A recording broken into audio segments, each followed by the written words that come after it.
రే అవునా, మనకున్న 3 బండ్లలో ఒక మూడో బండి ఏమో ట్యాంక్ ప్రాబ్లం ఉంది. ఆ బండి బాగు చేసి నువ్వు మళ్ళీ డెలివరీ ఇచ్చే. అర్థమవుతుందా?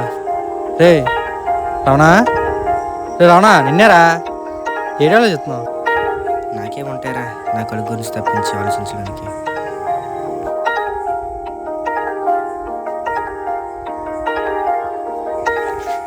మరి సుందరం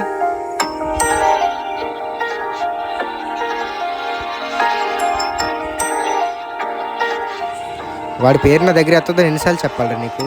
ఒకసారి చెప్తే నీకు అర్థమవుదా? ఇంకోసారి వాడి పేరు నా దగ్గర తీసుకురాకు.